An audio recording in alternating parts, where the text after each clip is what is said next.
유튜브입니다. 오늘은 제가 곧 다가올 중간고사를 위해서 시험 볼 때 점수를 잘 받을 수 있는 방법 같은 걸 알려드리려고 영상을 찍게 되었어요.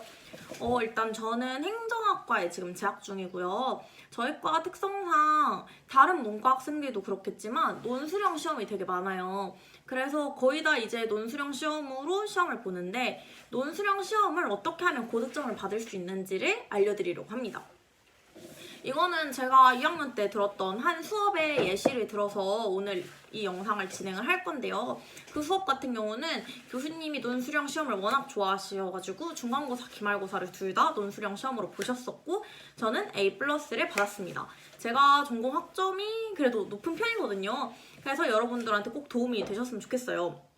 어쨌든 그 수업 같은 경우에는 배운 거를 내시긴 내시는데 교수님께서 시험 한 1, 2주? 2주쯤 전에 예상 문제를 주셨어요. 그러니까 예상 문제를 엄청 많이 주시고 이 중에서 문제가 나오니까 미리 준비해와라 이런 거죠. 근데 솔직히 미리 준비를 하지 않으면 쓰기가 어려운 수준의 문제들이 대부분이어가지고 빠르면 2주, 막 급하면 일주일 전에 문제를 주셨거든요. 그래서 그 답안을 쓰는 데만 하루가 넘게 진짜 며칠 동안 답안 쓰는 것만 고민하는 그런 시험이었어요. 그러면 그 답안을 외워가지고 시험장에 가야 되는 거고 여기서 문제가 나올 수도 있지만 번외로 다른 문제도 나올 수 있는 그런 시험이었습니다. 그래서 제가 이렇게 그때 사용했던 이 문항들을 가져왔거든요. 보시면 그 여러 개 문제를 이제 주시면 저는 이런 식으로 하나하나 다 답을 달았어요. 예를 들어서 막 대한민국의 성공의 위기에 대한 거를 퀘스천을 주시면 앤서로 뭐 성공의 위기를 먼저 정의하고 성공했다는 증거를 말하고 성공한 이유를 쓰고 무슨 위기의 직접 해결책까지 이렇게 5단계로 글을 써야겠다라고 구조부터 잡고 들어간 거죠. 다른 것도 마찬가지예요. 사립유치원 비리에 대해서 이제 예상 문제가 있었는데 첫 번째 사립유치원 비리가 무엇인지 설명하고 두 번째로 적합한 접근법이 뭔지 세 번째 설명하고 네 번째 이유를 말하고 다섯 번째 한계를 말하는 이런 식으로 구조화 작업을 먼저 했었거든요. 그래서 이렇게 문제가 엄청 많은데 이 중에서 이제 한두 문제가 출제가 되는 거였습니다. 막 헌법을 외워서 써라, 막 중요한 문항을 써라, 그 스위스 헌법까지 외워라, 뭐 이런 말도 안 되는 일이죠. 어쨌든 이런 거를 이렇게 하나하나 다 적어가지고 저는 준비를 했었고요. 이게 중간고사고 기말고사 역시 마찬가지였어요. 이제 기말고사 때는 제가 손으로 안 쓰고 타이핑을 해가지고 프린트를 했거든요.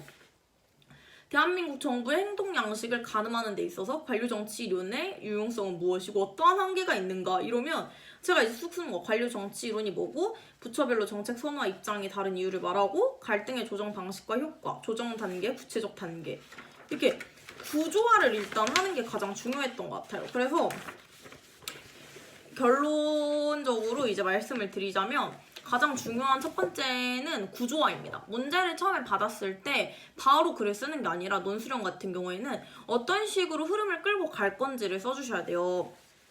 그렇기 때문에 여러분이 만약에 미리 이렇게 문제를 알려주시는 교수님이라면 바로 그냥 일단 구조화를 먼저 잡으세요. 서론, 본론, 결론을 틀을 이렇게 나눈 다음에 서론부터 하나하나 써가시면 돼요. 그 다음에 또 중요한 거는 결론에서 반드시 해결책을 제시를 해줘야 된다는 점.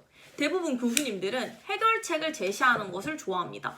문제를 제기하는 것뿐만 아니라 그 해결까지도 우리 문과생들이 생각해야 하는 거라고 생각하거든요.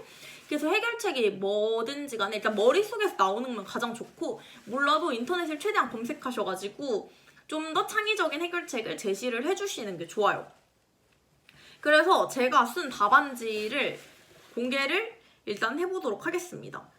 이게 이제 중간고사 때 봤던 시험지인데 이게 제가 무려 96점을 맞은 시험이죠. 이게 이제 제왕적 대통령에 대해서 물어본 시험이었어요. 그러면 저는 일단 첫 번째로 제왕적 대통령의 용어를 먼저 설명을 했었고 그 다음에 두 번째로는 헌법상에서 어떤 조항에서 이 제왕적 대통령을 우리나라에 설명하고 있는 거를 썼었고 비헌법적인 요인을 썼었고 마지막으로 해결책을 이렇게 썼습니다.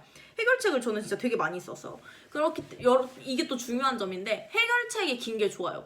그러니까 나의 생각을 충분히 표현할 수 있는 그 파트가 긴 게 좋은 점수를 받을 수 있는 방법이라고 생각해요. 근데 이 교수님께서는 가능성이 보이는 좁은 답안이다. 그러나 2번과 3번이 부족하다. 그 결과 당연히 4번도 부족하다. 이러시죠. 너무하시죠? 그래서 보시면 비헌법적인 요원 이게 전부 그 밖에는 부족하다 이거에 이렇게 많이 썼는데, 그러니까 배운 거에서만 생각하시면 안 되고 그 인터넷 검색을 통해 가지고 교수님이 안 알려준 부분까지도 캐치를 해서 들어가야 되는 거죠. 이제 단답형인데, 단답형 같은 경우에도 일단 다 주셨지만 이건 진짜 가서 외워서 다 쓰는 거예요. 그래서 이렇게 보면 다 이렇게 외워서 쓴 거죠. 이거는 그냥 달달 외우는 수밖에 없으니까 다 외워서 썼었고요. 이제 이게 기말고사인데, 기말고사 때는 관료정치 이론에 대해서 물어보셨어요. 역시나 전 처음에 관료정치 이론이 뭔지를 썼었고, 두 번째로는 그 제시문에 있었던 유시민 작가의 청원문에 대해서 제가 이야기를 했습니다. 그리고 세 번째도 유시민 작가가 말했듯이 라고 하면서 내가 이 작가의 말에 어떻게 생각했는지를 썼고, 마지막으로 뭐가 부족한지, 그러나를 통해서 부족한 점을 썼고, 마지막 결론으로 그렇기 때문에 유시민 작가의 제안은 타당하다라는 제 결론을 썼어요. 뭐 1번 좀 부족하다, 3번 오케이 해가지고 이것도 나름 좋은 점수를 받았던 거고, 이게 또 단답형 똑같이 나왔습니다. 단답형이 이런 식으로 또 똑같이 나와요.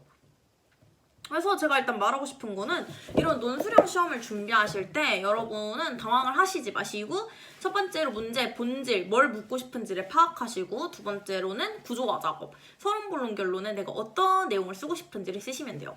그리고 세 번째로는 당연히 서론에는 용어의 정의가 가장 중요하고, 그리고 결론에는 내가 생각하는 해결책과 아니면 이미 제시된 여러 가지 해결책들에 대해서 문제, 그걸 또 극복할 수 있는 방안, 이런 식으로 나아가는 게 교수님들이 좋아하는 글입니다. 그리고 무조건 웬만하면 두 과일식으로 쓰시는 게 좋아요. 무조건 결론을 앞에다가 받고 밑에다가 왜 그런지 이유를 설명해야 좀 더 눈에 잘 들어오고 한눈에 보기 편한 답안이 되는 거죠. 무조건 길게 쓴다고 해서 좋은 답안도 아니고, 당연히 여러 가지 내용이 들어있으면 좋지만 최대한 핵심만 담아가지고 좋은 내용을 쓰는 게 좋은 답안이라고 저는 생각을 합니다. 이런 문제들을 봤을 때 여러분 당황하지 마시고, 그리고 또 중요한 점은 교수님이 말한 거에서만 나오는 게 아니니까 여러분이 검색을 하셔서 다양한 기사와 다양한 정보, 그리고 뭐 사전 이런 거를 참고를 무조건 하시는 게 좋아요. 왜냐면 교수님은 친절하지가 않아요, 대학교 교수님들은.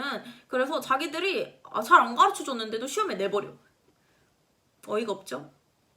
그렇기 때문에 여러분이 시험에 나올 것 같은 문항을 보고 여기에 관련된 최근 이슈나 아니면 뭐 지금까지 나왔던 여러 가지 해결책들, 이런 것까지 생각을 하시는 게 좋은 답안을 쓰는 비결이라고 할 수 있을 것 같네요.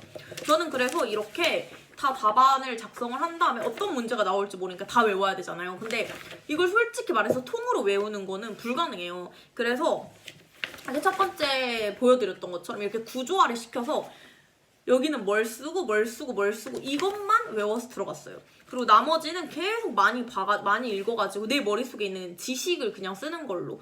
그래서 구조화만 똑바로 하고 들어갔다. 그래도 다 쓸 수 있다. 그러니까 통으로 외우려고 하지 마시고 키워드 중심으로 외우셔가지고 어떻게 서술을 할지를 생각하는 게 가장 중요한 내용인 것 같아요. 그러려면 내 머릿속에 든 게 많아야 되니까 최대한 많이 보고 많이 읽는 게 좋겠죠.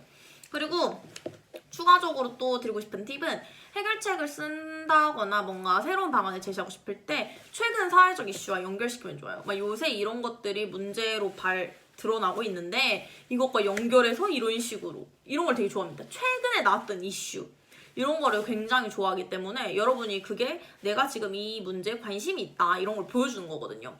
그리고 여러분 글씨는 당연히 중요한 거 아시죠? 글씨 못 쓰면 진짜 읽기 싫어요. 제 답안이 이런 거거든요. 이렇게 큰 답안지에 이렇게 쓰는 시험이었는데 글씨도 최대한 잘 쓰려고 노력하셔야 된다는 점. 이렇게 다 근데 준비를 해 가시면 시간이 절대 부족하지가 않아요. 그래서 이런 시험은 철저한 준비와 내가 아는 지식의 양을 최대한 늘리는 게, 이게 가장 포인트라고 할 수 있을 것 같습니다. 네. 뭐 이 밖에도 다양한 과제를 하는 법이나 뭐 논문을 쓰는 법이나 이런 내용도 궁금하실 것 같다고 일단 생각하고 다음 영상에서 계속 준비를 해보려고 해요. 어쨌든 시험 얼마 안 남았는데 제 영상이 여러분한테 도움이 되셨으면 좋겠네요. 그러면 저는 이만 물러나도록 하겠습니다. 오늘도 제 영상이 도움이 되셨다면 구독과 좋아요 부탁드리고 알림 설정해두시면 좋은 정보를 바로바로 보실 수 있다는 점 알아두세요. 그럼 저는 이만 다음에 돌아올게요. 안녕! 아리링!